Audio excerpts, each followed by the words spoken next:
My name is Danielle, and I'm 28 years old, the invisible middle child sandwiched between my golden child older sister Amanda and my sweet younger sister Melissa.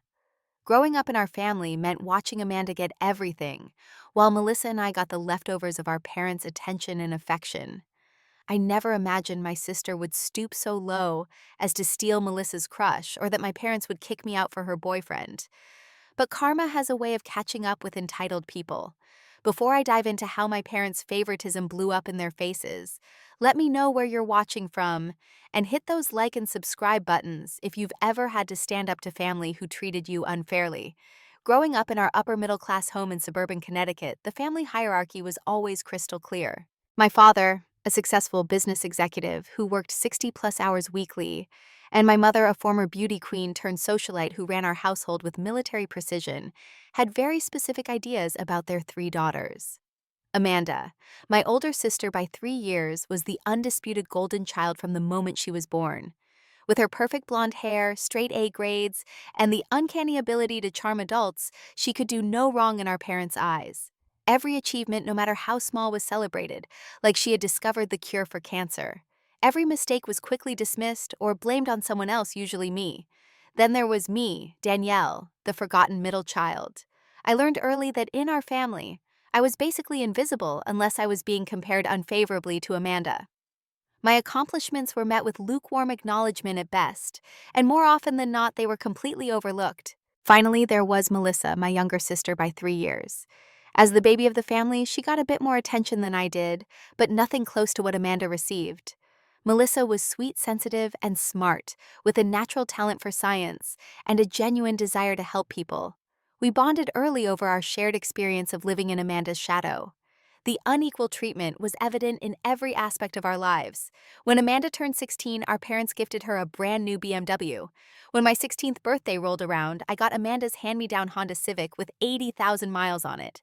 Melissa eventually got my Civic when she turned 16, while Amanda was upgraded to an Audi. For college, Amanda attended a prestigious private university with all expenses paid, including a generous spending allowance. I had to fight tooth and nail to convince my parents to pay for state college tuition, and I worked part-time throughout to cover my living expenses. For Melissa, they split the difference, paying for a good nursing program, but expecting her to work summers. Amanda's entitled personality grew worse with each passing year. She became increasingly manipulative, always finding ways to get exactly what she wanted. If anyone dared to call her out on her behavior, our parents would swoop in to defend her, no matter how clearly she was in the wrong. I became Melissa's protector, standing up to Amanda's bullying, and doing my best to shield her from the worst of it. As adults, our paths diverged significantly. I threw myself into computer science, finding that I had a natural talent for software engineering. After graduating, I landed a great job at a tech company and quickly began climbing the ladder. Melissa followed her dream of becoming a nurse, excelling in her program with perfect grades and genuine passion for patient care. Amanda, meanwhile, used our parents' connections to land a marketing job at a prestigious firm. Despite her mediocre performance, she always managed to take credit for team successes while blaming others for her failures. Her personal life was a revolving door of dramatic relationships that inevitably imploded because of her selfish behavior, though she never saw it that way. Family dinners became battlegrounds as Amanda demanded center stage. If I mentioned a promotion at work, Amanda would interrupt with a story about some celebrity she met at a work event. If Melissa talked about her clinical rotations, Amanda would somehow turn the conversation back to herself within minutes. Our parents enabled this behavior, hanging on Amanda's every word, while barely acknowledging our contributions to the conversation. I remember one Sunday dinner clearly. I had just completed a major project that had saved my company millions in operational costs and earned me a substantial bonus. When I tried to share the news, my mother cut me off mid-sentence. "That's nice, Danielle," she said dismissively before turning to Amanda. "Honey, tell us more about that lunch meeting you had with the creative director." Amanda launched into a 15-minute monologue about a completely routine work meeting, which my parents treated like a fascinating epic. Meanwhile, my achievement that had been recognized throughout my industry was forgotten before I could even finish describing it. It was around this time that Melissa met James, a 27-year-old pediatric resident at the hospital, where she was doing her clinical training.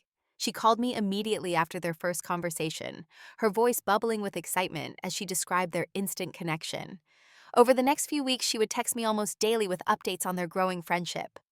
"He asked for my number today," she texted one afternoon, followed by a string of happy emojis. "We talked for an hour after our shifts ended." Melissa was cautious by nature, especially when it came to dating. She had been hurt before and was careful not to rush into anything. But with James, I could tell this was different. She shared their text conversations with me, and I could see he was equally interested, sending thoughtful messages and asking genuine questions about her life and interests. "He asked me to grab coffee after our shift tomorrow," Melissa told me one evening over the phone. "Do you think that counts as a date?" "Definitely sounds like a date to me," I replied, happy to hear the joy in her voice. Over the next few weeks, these coffee meetups became regular occurrences, and Melissa's feelings grew stronger. She confided in me that they were planning their first official date, a proper dinner at a nice restaurant, followed by a walk along the riverfront. It all seemed so perfect, and I was thrilled to see my little sister so happy. But during our next family dinner, when Melissa briefly mentioned James, I noticed a change in Amanda's demeanor. She suddenly sat up straighter, her eyes narrowing slightly as she asked pointed questions about him. At the time, I thought she was just being nosy as usual, but looking back, I should have recognized the predatory interest in her eyes. It was the same look she had whenever someone else had something she suddenly decided she wanted. The weekend of our monthly extended family gathering arrived, and Melissa was practically glowing with excitement. This would be the first time she would bring James to meet the family, a significant step in their budding relationship. She had spent hours deciding what to wear, finally settling on a simple but flattering blue dress that brought out the color of her eyes. I arrived early to help her prepare, finding her nervously arranging and rearranging the appetizer platter in the kitchen. "Do you think he'll fit in with everyone?" she asked, her voice betraying her anxiety. "I really want this to go well." "James seems like a great guy," I reassured her. "Just be yourself and everything will be fine." About an hour before James was scheduled to arrive, Amanda made her entrance. I did a double take when I saw her. She was wearing a skin-tight red dress that looked more appropriate for a nightclub than a family gathering with full makeup that must have taken hours to apply. Her hair was freshly done, and she was wearing expensive jewelry I hadn't seen before. "Wow, Amanda," our mother exclaimed, clapping her hands together. "You look absolutely stunning. Is that a new dress?" Amanda twirled around, soaking in the attention. "Just something I picked up yesterday, no big deal." I caught Melissa's eye across the room, noting her confused expression that mirrored my own. Amanda typically showed up to family events in casual attire, often complaining that they weren't worth dressing up for. This dramatic shift was suspicious, to say the least. When James arrived, Amanda positioned herself right by the front door, ensuring she would be the first person he met. I watched as she shook his hand, holding on just a second too long, laughing too loudly at his greeting. "I've heard so much about you," she gushed, linking her arm through his and leading him into the living room before Melissa could even reach the door. Throughout the evening, Amanda was like James's shadow, monopolizing his attention at every opportunity. She flirted aggressively, touching his arm when she spoke, flipping her hair and laughing at everything he said, as though he was the funniest person alive. Whenever Melissa tried to join the conversation, Amanda would smoothly cut her off or change the subject. Our parents seemed oblivious to the uncomfortable dynamics, or worse, they actively encouraged Amanda's behavior. My father kept bringing up Amanda's accomplishments in conversation with James, while my mother repeatedly commented on what a charming couple Amanda and James made, despite the fact that James was clearly there as Melissa's guest. "Amanda has always had such excellent social skills," my mother said proudly, as Amanda dominated yet another conversation. "She just knows how to make people feel special." Meanwhile, Melissa became increasingly withdrawn, her earlier excitement fading into hurt confusion. I tried to run interference several times, attempting to steer James back toward Melissa, but Amanda was relentless. When dinner was served, Amanda somehow managed to seat herself next to James, with Melissa relegated to the opposite end of the table. Throughout the meal, she regaled him with exaggerated stories of her accomplishments and adventures, many of which I knew were either heavily embellished or completely fabricated. "Last month, I single-handedly saved our company's biggest client relationship," she bragged conveniently, omitting that I knew from a mutual friend that her team lead had actually fixed her mistake before the client even noticed. After dinner, Amanda suggested showing James our family photo albums, a task she had never once volunteered for before.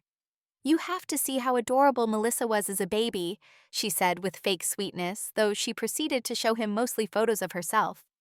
I cornered Amanda in the hallway when she went to retrieve more albums from the storage closet. What exactly do you think you're doing? I demanded, keeping my voice low to avoid a scene. Amanda gave me a wide-eyed, innocent look that might have fooled others, but certainly not me. What are you talking about? I'm just being friendly. You know exactly what I'm talking about. James is here with Melissa. You're deliberately trying to monopolize his attention. She rolled her eyes, dropping the innocent act. It's just harmless fun, Danielle. Don't be so dramatic. Besides, if he's so easily distracted, maybe he's not that into Melissa anyway. I returned to the living room, blood boiling, to find Melissa had disappeared. I found her in the guest bathroom, eyes red from crying. She's doing it again, Melissa whispered, her voice breaking. Just like she always does. If Amanda decides she wants something, she takes it no matter who she hurts. I put my arm around her shoulders. James seems like a decent guy. He'll see through her act. But over the next 2 weeks, it became clear that James wasn't as immune to Amanda's charm as I'd hoped. Melissa discovered that Amanda had been coincidentally showing up at the hospital cafe during James's shifts, always with some flimsy excuse about being in the neighborhood. She got his phone number somehow, Melissa told me, her voice hollow. They've been texting almost daily. I decided to confront James directly, catching him outside the hospital after his shift one evening. I thought you were interested in Melissa, I said, not bothering with pleasantries. James had the decency to look uncomfortable. I am. Melissa's great. Amanda and I are just friends. Really? Because from where I'm standing, you're entertaining the advances of one sister while stringing the other along. It's not like that, he protested weakly. Amanda's just very outgoing. I'm trying to be friendly with Melissa's family. I didn't buy his explanation for a second, but I hoped he would reflect on his behavior and make the right choice. How wrong I was. The following weekend, during another family gathering that Melissa had begged off from attending, claiming she had to study, Amanda dropped a bombshell. I have some exciting news, she announced during dinner, practically bouncing in her seat. James and I are officially dating. The table fell silent for a moment before my parents erupted in congratulations. I sat there, fork suspended midair, unable to believe what I was hearing. That's wonderful, sweetheart, my mother exclaimed. He's such a catch, a doctor, and so handsome too. When did this happen? I asked, my voice tight with anger. Amanda waved her hand dismissively. We've been talking more and more and it just clicked. He asked me out a few days ago. What about Melissa? I demanded. You know she had feelings for him. My father frowned at me.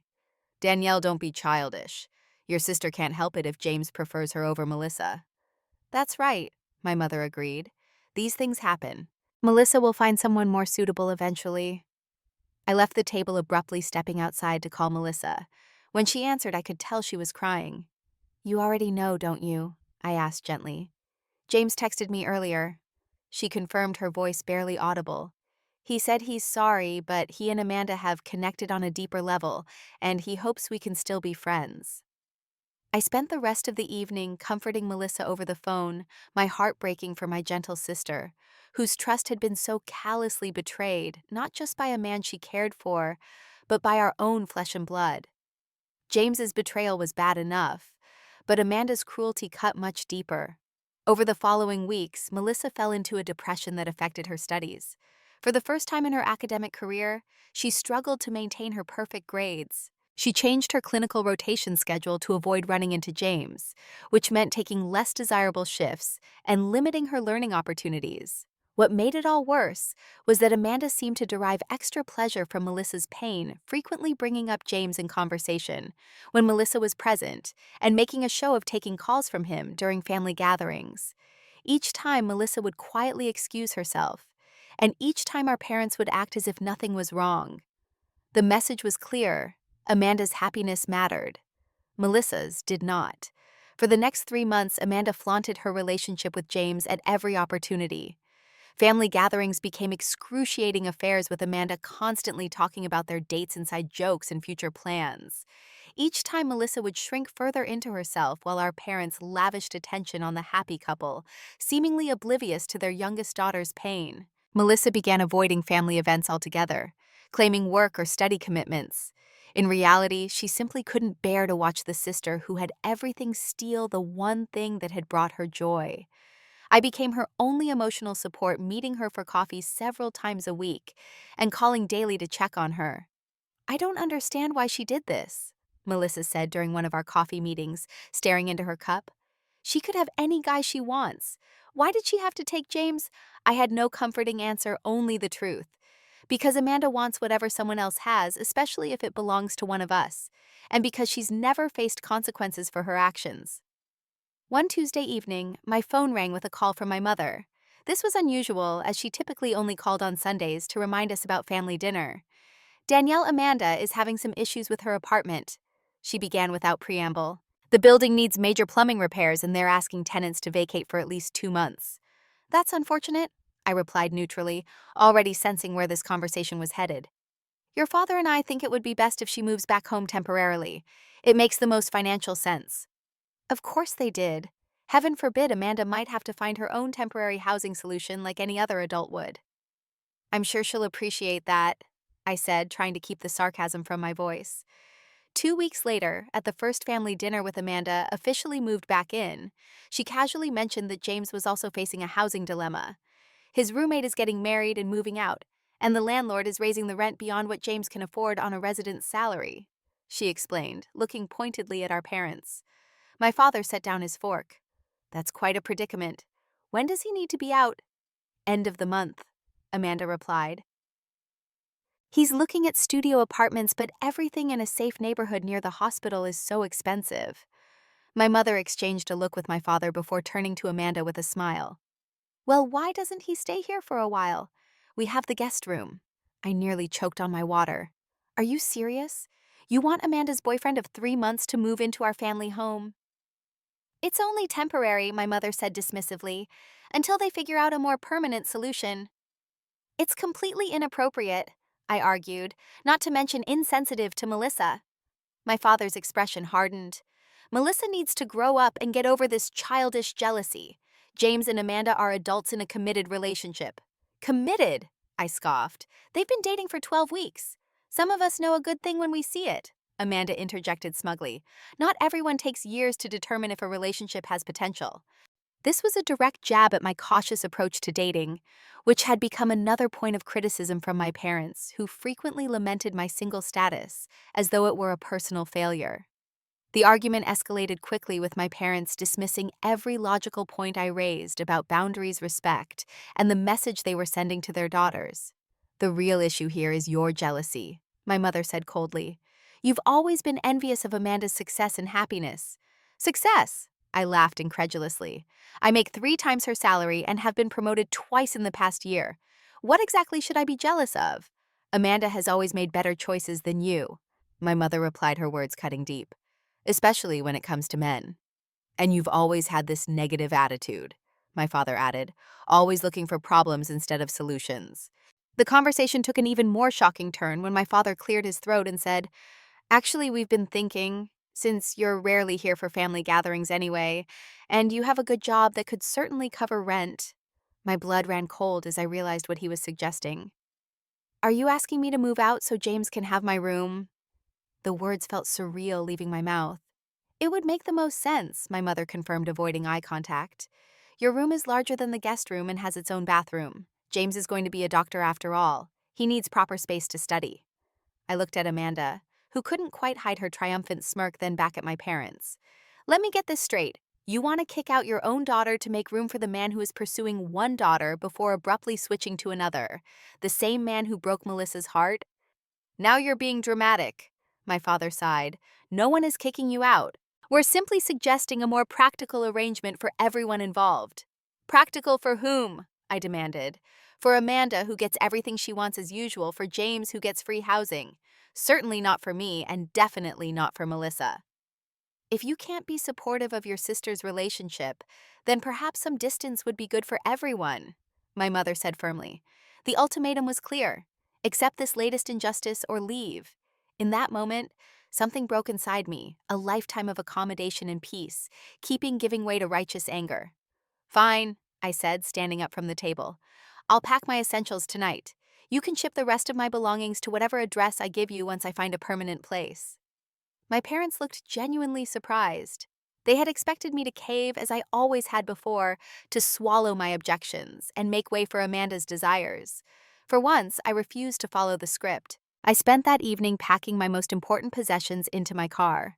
My friend Sophia had graciously offered her spare room until I found my own place. As I was carrying out my last bag, Melissa appeared in the driveway, having come straight from her shift at the hospital. "You can't really be leaving," she said, her eyes wide with disbelief. "I don't have a choice, Mel," I replied, hugging her tightly. "I can't stay here and watch this happen. But I promise I'm not abandoning you.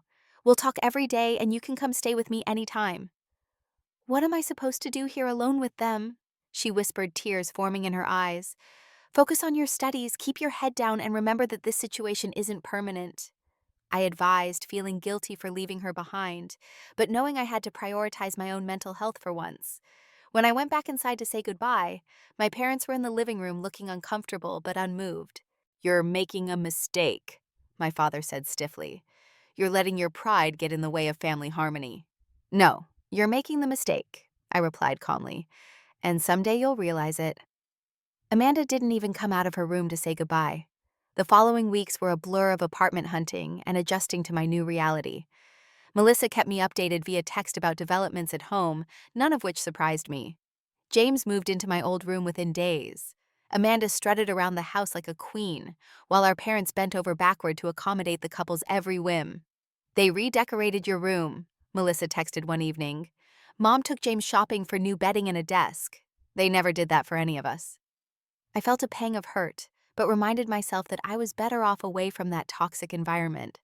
For the first time in my life, I was putting myself first, and despite the circumstances, it felt surprisingly liberating. After a month of searching, I finally found a small but modern one-bedroom apartment within my budget. It was closer to my office, cutting my commute in half, and the building had excellent amenities. I threw myself into furnishing and decorating my new space, creating a sanctuary that reflected my personality in a way my childhood bedroom never had. At work, I channeled my emotional turmoil into productivity, taking on additional projects and impressing my managers with my dedication. A promotion that had been hinted at for the future suddenly accelerated, bringing with it a substantial raise that affirmed my professional worth, even as my family continued to minimize my achievements. Throughout this transition, I maintained regular coffee dates with Melissa, who provided concerning updates about the situation at home.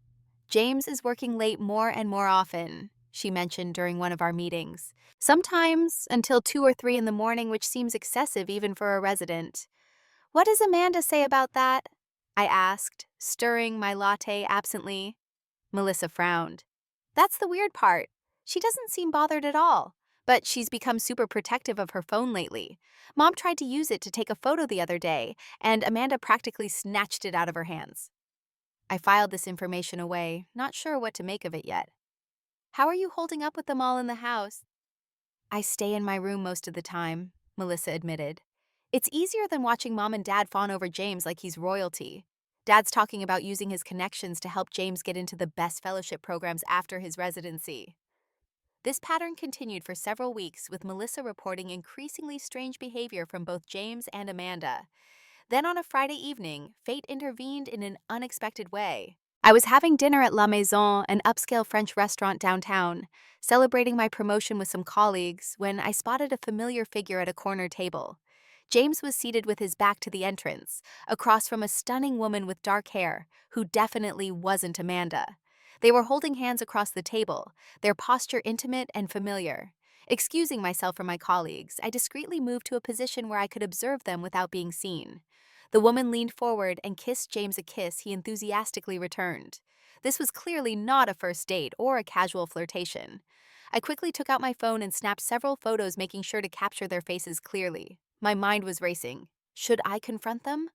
Tell Amanda immediately, talk to Melissa first. I decided that more information was needed before I made any moves. Over the next week, I documented what I had seen and shared my suspicions with Melissa during our next coffee meeting.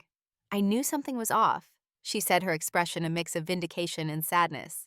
"Last week, I overheard Amanda on the phone with someone. She was laughing and said something like, 'He has no idea it's perfect.'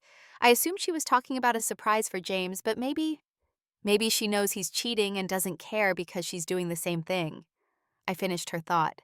Together, we formulated a plan to confirm our suspicions before taking any action. Melissa would pay closer attention to James's schedule at the hospital and any inconsistencies in his stories. I would do some digging into this mystery woman and Amanda's recent behavior. Through some strategic social media investigation, I identified the woman as Tara Reynolds, a pharmaceutical sales representative who frequently visited James's hospital. More surprisingly, she was also connected to Amanda's workplace, listed as a marketing liaison between the pharma company and the agency where Amanda worked. I created a fake social media profile and reached out to Tara under the pretense of being interested in pharmaceutical sales as a career. After establishing some rapport through a few exchanges about the industry, I carefully steered the conversation toward her personal life. "Sounds like you travel a lot for work. Does that make dating difficult?" I asked innocently. "Actually, I'm seeing someone amazing right now," she replied. "He's a doctor, so he totally gets the crazy hours and work demands." "That's perfect. How long have you been together?" I pressed. "About 6 months now. We have to be discreet because of our professional connection, but it's worth it. He's the real deal." 6 months. That meant their relationship had started well before James and Amanda began dating. I continued the conversation, carefully extracting more details.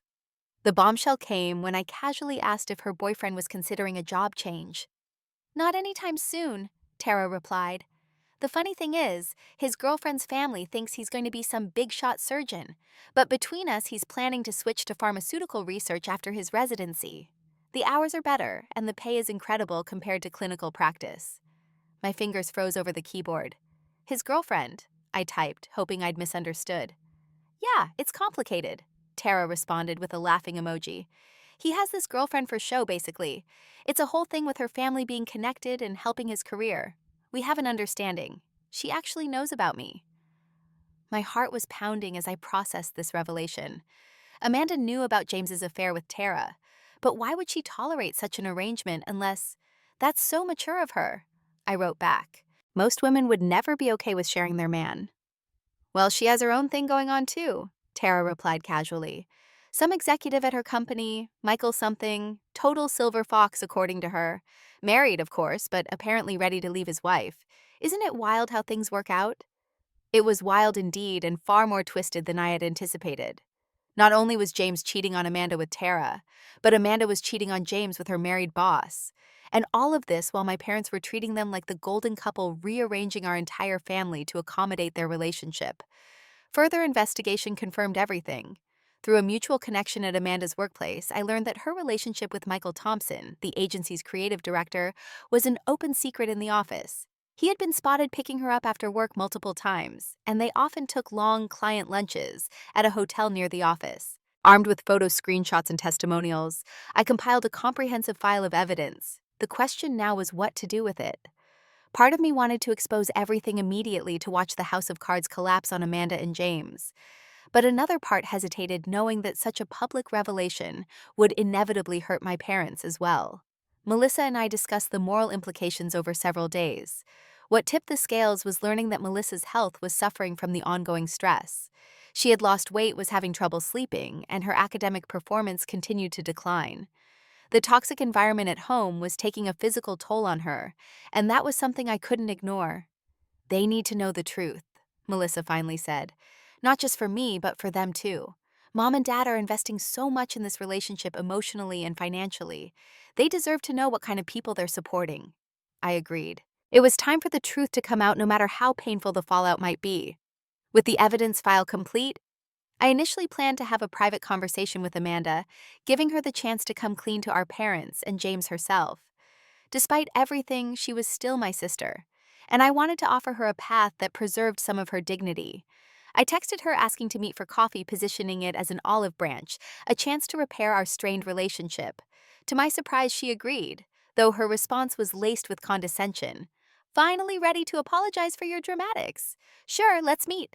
We arranged to meet at a quiet cafe near her office. I arrived early, securing a private corner table and ordering a cappuccino to calm my nerves.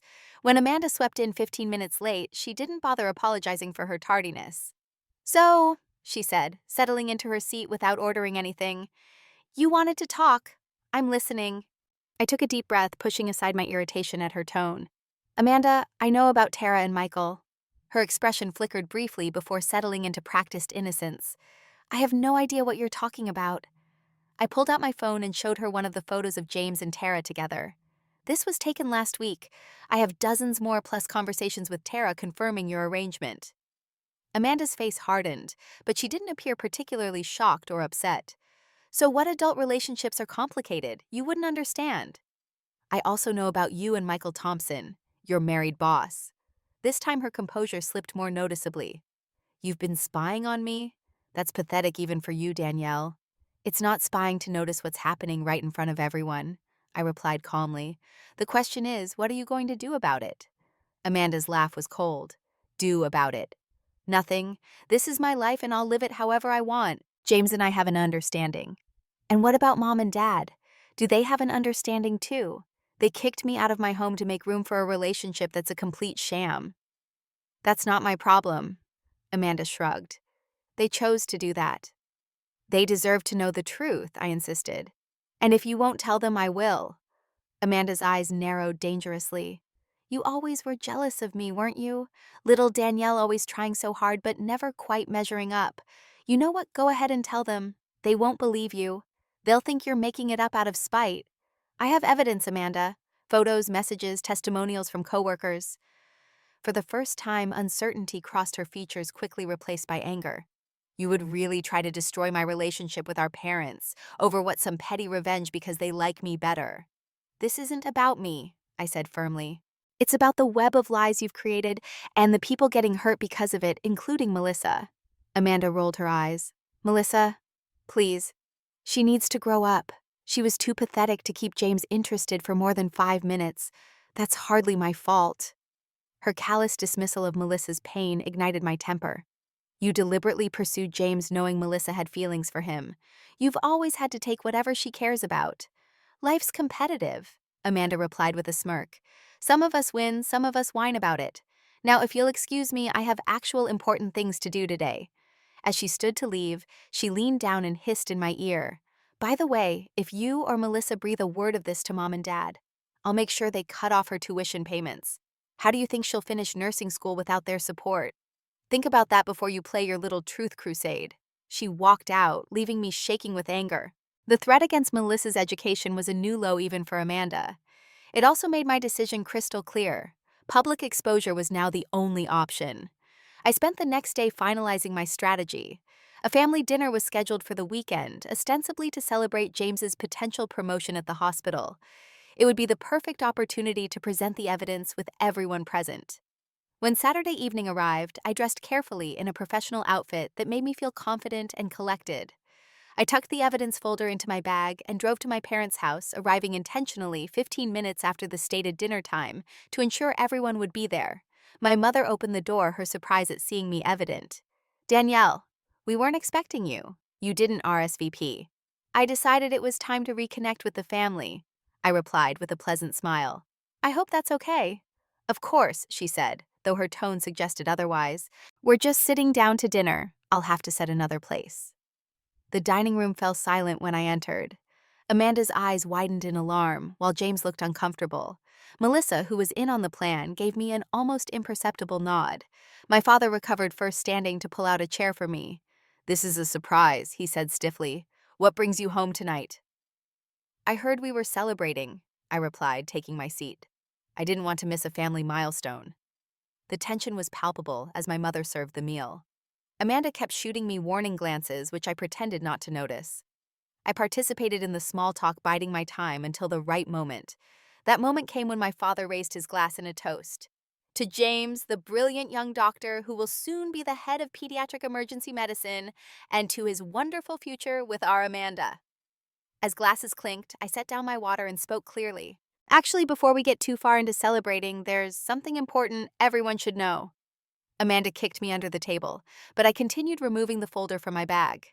James isn't going to be head of emergency medicine or any clinical department for that matter. He's planning to leave clinical practice entirely for a job in pharmaceutical research arranged through his girlfriend Tara. The table fell silent, confusion written across my parents' faces. James froze his fork suspended midair. What are you talking about? My father demanded. Amanda is James's girlfriend. One of them, yes, I agreed, opening the folder and placing several photos on the table. Tara Reynolds is the other. They've been together for 6 months, well before James and Amanda started dating. James's face had drained of color. These pictures aren't what they look like, he stammered. Really? Because they look like you, having a romantic dinner with a woman who isn't Amanda kissing her quite passionately, I replied, sliding more photos across the table. But don't worry, Amanda isn't brokenhearted. She's known about Tara all along. Danielle, stop this immediately, my mother hissed, her face flushed with anger. I'm afraid I can't do that, I said firmly. You all need to know the truth. This relationship that you've prioritized above everything else, even your own daughter's well-being, is a complete sham. Amanda stood up abruptly. You're just jealous and making up lies. James and I are very happy together, aren't we, James? James, still staring at the photos, didn't immediately respond. Tell them, James, Amanda insisted, her voice rising. I can explain, he began weakly, which was perhaps the worst response he could have chosen. My father's expression darkened as he examined the photos more closely. These appear to be recent, he observed, pointing to a date stamp on one image. From last week, in fact. This is ridiculous, Amanda sputtered. So what if James has a female friend? Danielle is trying to create drama where there is none. Actually, I continued, pulling out more documents. Tara isn't just a friend. In conversations with her, she confirmed that she and James have been in a relationship for 6 months, and that Amanda knows all about it. I placed the printed screenshots of my conversations with Tara on the table. And the reason Amanda tolerates this arrangement is because she has her own extramarital interest, her boss Michael Thompson. The final set of photos showed Amanda and Michael entering a hotel together, time stamped from various dates over the past 2 months. The dining room erupted into chaos. James, finally finding his voice, turned on Amanda. You've been sleeping with your boss this whole time while giving me grief about working late. You're one to talk, Amanda shot back. At least Michael can afford to take me somewhere nice, not some cheap dinner with drugstore flowers. My parents sat in stunned silence, the perfect family dinner they had planned now in complete shambles. This is preposterous, my mother finally said, though her voice lacked conviction as she stared at the irrefutable evidence before her. There must be some explanation. The explanation is simple, I replied. Amanda and James have been using each other. He gets access to Dad's connections for his career, and she gets a respectable boyfriend to bring home while pursuing her married boss on the side. That's not true, Amanda shouted, though her denial rang hollow in the face of the evidence. James, tell them we're happy together. Tell them. But James was already gathering his coat. I can't do this anymore, he muttered. This whole thing has gotten out of hand. Where do you think you're going? Amanda demanded. To Tara's, he replied bluntly. At least she's honest about what our relationship is. You can't just leave, Amanda screeched, her carefully cultivated image crumbling by the second. Dad, do something. My father, looking older than I'd ever seen him, shook his head slowly. I think we all need some time to process this information. As James headed for the door, Amanda turned her fury on me. You've ruined everything. Are you happy now? This isn't about making me happy, I replied calmly. It's about the truth. The truth? She spat. The truth is that you've always been pathetically jealous of me. You couldn't stand to see me happy, so you had to destroy it. Amanda, enough, my father said wearily. The evidence is quite clear. My mother, still in denial, attempted to salvage the situation. Perhaps we're all overreacting. Every relationship has its complexities. Mom, Melissa spoke up for the first time, her voice quiet but firm. There's no complexity here. James and Amanda have been lying to all of us, using each other and hurting everyone around them in the process. Amanda's face contorted with rage. Shut up, Melissa. This is all your fault anyway. If you weren't so boring and plain, James wouldn't have looked my way in the first place. That cruel jab was the final straw for Melissa, who stood up with a dignity that made me proud. I'm done being your punching bag, Amanda. You've taken enough from me.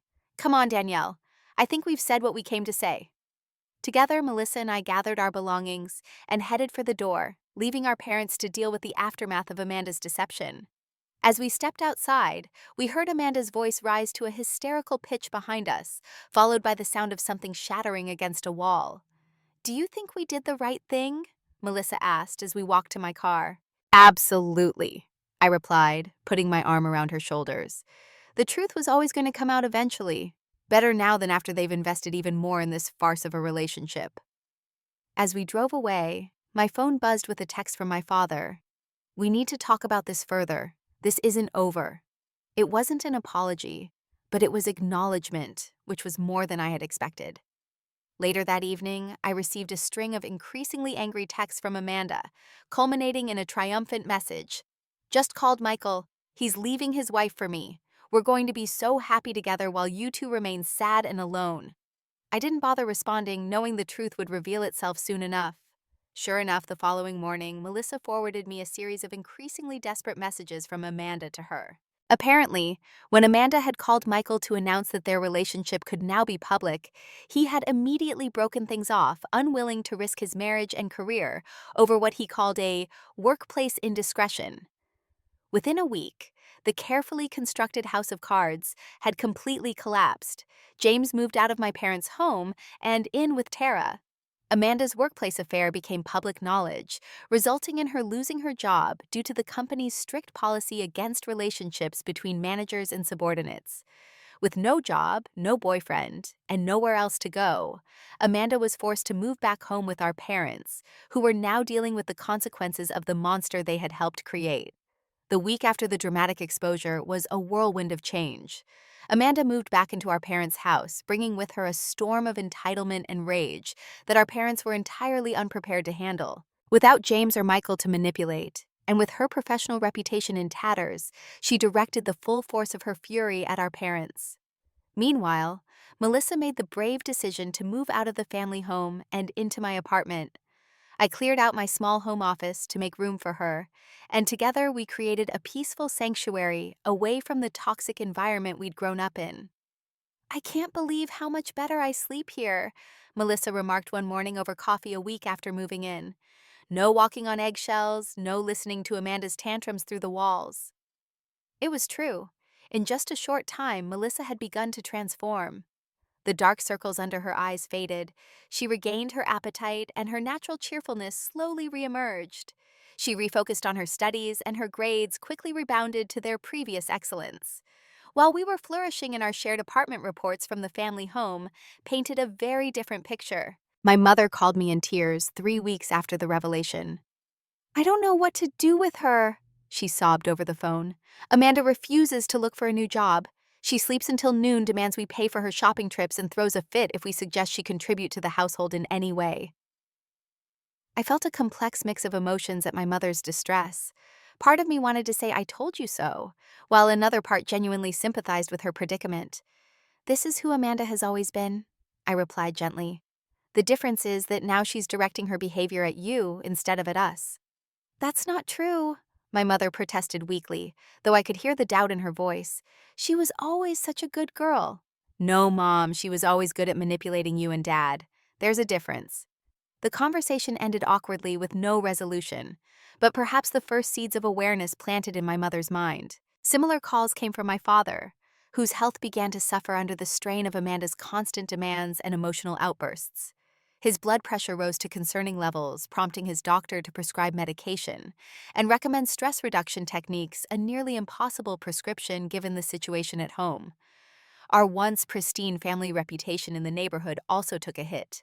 Amanda's dramatic scenes became impossible to contain within the walls of the house, with neighbors reporting shouting matches that could be heard from the street. The perfectly cultivated image my parents had maintained for decades began to crumble as Amanda's behavior became increasingly erratic in public. Several of my parents' friends reached out to me directly, bypassing the awkward pretense that everything was fine. Mrs. Peterson, who had known us since we were children, called one afternoon. "Danielle, dear, I just wanted to check on you and Melissa. Your mother cancels our lunch dates, and when I drive by the house, I sometimes hear concerning things." I appreciated her tactful approach and assured her that Melissa and I were doing well. These conversations confirmed what I had always suspected: the perfect family image my parents had projected had been far more transparent than they realized.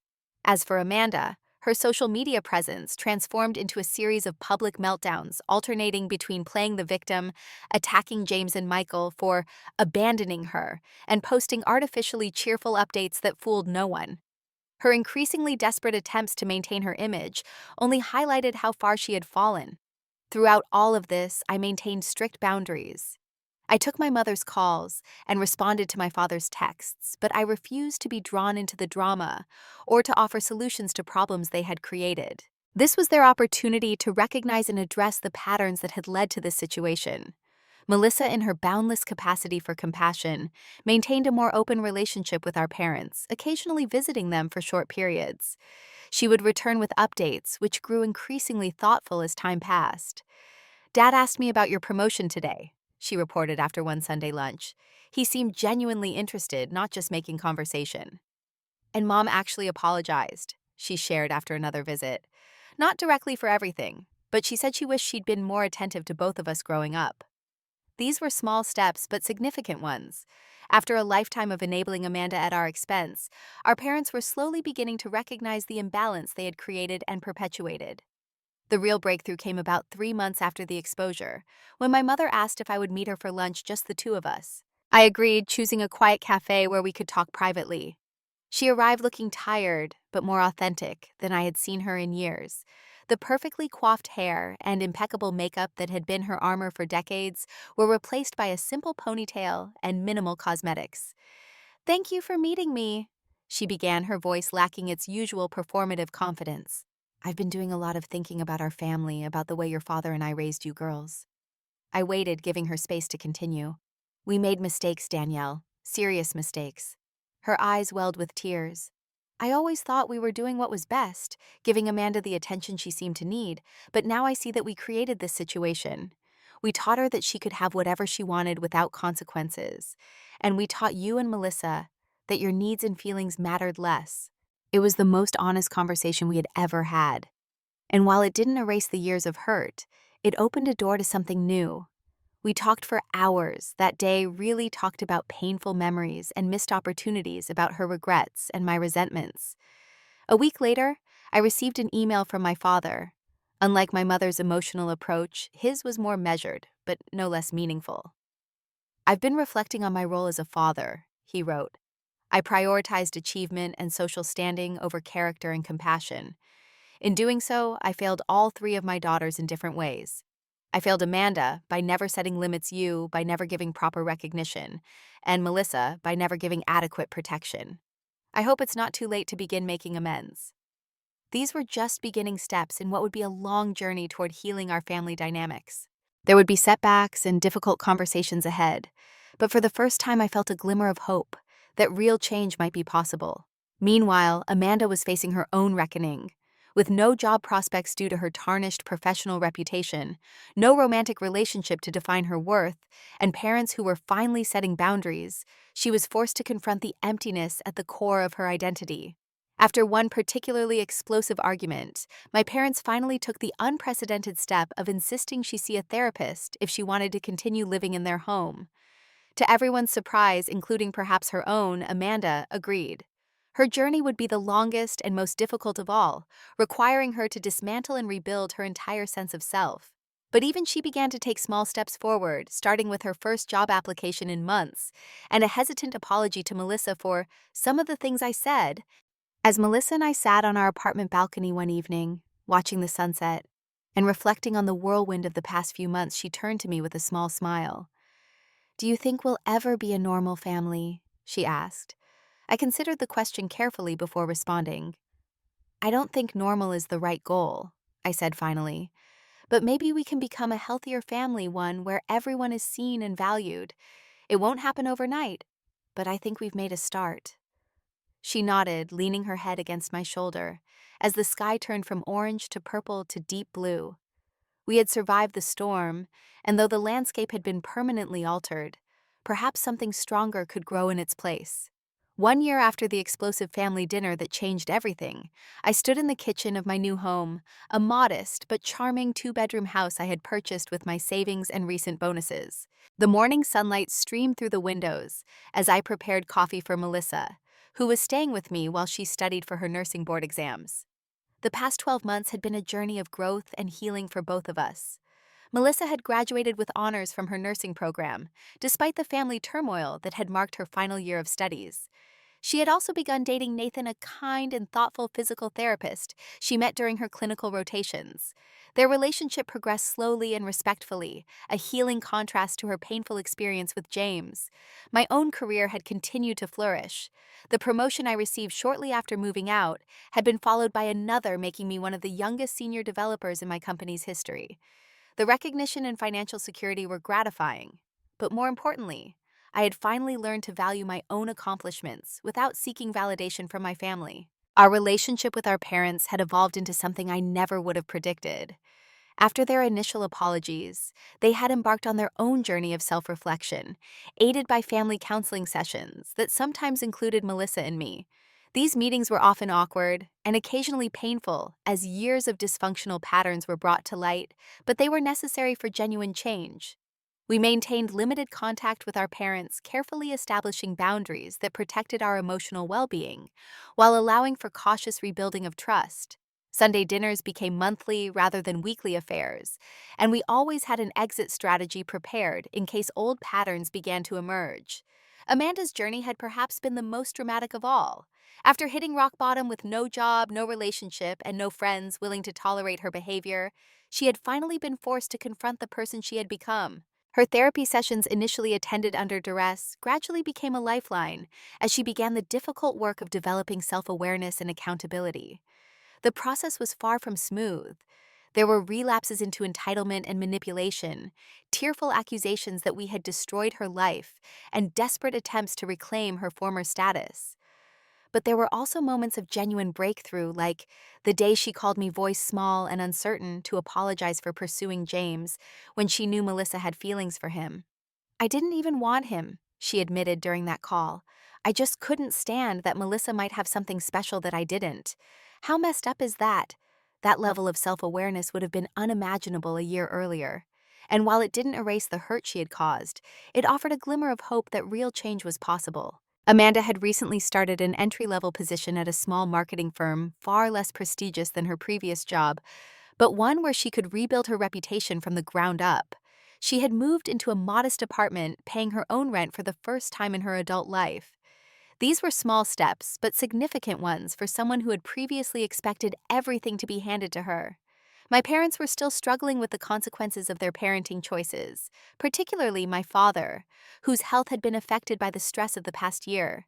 The perfect image they had cultivated in our community had been irreparably damaged, forcing them to develop more authentic relationships with their friends and neighbors. "I always thought people respected us because of our accomplishments," my father confessed during one family session. "Now I realize they were just intimidated by the facade we created. It's humbling to start over in relationships at my age." My mother, who had built her identity around being the perfect wife and mother of the perfect family, faced her own identity crisis. She had begun volunteering at a local women's shelter, finding purpose in helping others rather than maintaining appearances. The woman who once spent hours on her makeup before a simple family dinner now showed up to our meetings in jeans and minimal cosmetics, a physical representation of her internal shift toward authenticity. The most meaningful change came when Melissa announced her engagement to Nathan. In the past, such news would have triggered a takeover by our parents, with my mother planning every detail according to her vision, and my father using the occasion to impress his business associates. Instead, they cautiously offered their congratulations and asked what kind of support the couple wanted, if any. When my mother tentatively suggested hosting the engagement party, Melissa and I exchanged glances, remembering all the family gatherings that had become showcases for Amanda and platforms for our parents' social climbing. "We appreciate the offer," Melissa said gently, "but we're planning something small with close friends. You're welcome to attend, of course, but we'll handle the planning." There was a moment of tension as old patterns threatened to resurface, but then my mother took a deep breath and nodded. "That sounds lovely. Just let us know how we can contribute." That simple acceptance of boundaries represented more progress than a dozen therapy sessions. As for me, I had learned profound lessons about family loyalty and self-worth. I had always defined myself in opposition to Amanda, priding myself on being the responsible one, the one who didn't cause trouble. But in doing so, I had accepted the role of invisibility, allowing my own needs and feelings to be secondary. Breaking free from that pattern had been liberating, allowing me to discover who I was outside of the family dynamic. I had built a chosen family of loyal friends who valued me for myself, not for how I compared to anyone else. I had learned to speak up when boundaries were crossed, rather than swallowing my objections to keep the peace. And I had discovered that standing up for myself and for Melissa had given me a strength and confidence that no amount of professional success could provide. Perhaps the most important lesson I learned was about forgiveness, not as a gift to those who had hurt us, but as a release for ourselves. I hadn't forgiven my parents or Amanda in the sense of pretending the past hadn't happened, or that the hurt wasn't real. Instead, I had forgiven in the sense of refusing to let resentment dictate my future, or poison my present. "What are you thinking about?" Melissa asked, joining me in the kitchen and accepting the mug of coffee I offered. "Just reflecting on how much has changed in a year," I replied, smiling at my sister, whose face had regained the brightness that had been dimmed during the worst of our family crisis. "Do you ever regret exposing everything?" she asked. "Sometimes I wonder where we would all be if you hadn't." I considered the question carefully. "No," I said finally. "The truth would have come out eventually, probably in an even more destructive way, and I think we're all better off now, even if the process has been painful." Melissa nodded thoughtfully. "I agree. It's strange to say, but in some ways, Amanda's scheme was the best thing that could have happened to our family. It forced everyone to face reality." As we sat together at my kitchen table, I felt a profound sense of peace that had been absent for most of my life. The path to healing wasn't complete, and our family would never be the picture-perfect unit our parents had tried to project. But perhaps that was the point. Real families aren't perfect. They're messy and complicated and sometimes painful. The difference now was that we were building relationships based on honesty, rather than appearances, on mutual respect, rather than hierarchy. "To telling your truth even when it's hard," I said, raising my coffee mug in a toast. "Especially when it's hard," Melissa added, clinking her mug against mine. "Have you ever had to choose between keeping the peace and standing up for what's right in your family? I'd love to hear your stories in the comments below. Each family has its own challenges, but I believe we all deserve to be valued and respected by the people who are supposed to love us most. If my story resonated with you, please give this video a thumbs up and subscribe for more real-life experiences. And remember, sometimes the hardest boundaries to set are the most necessary ones. Thank you for listening to my journey, and I wish you courage in your own.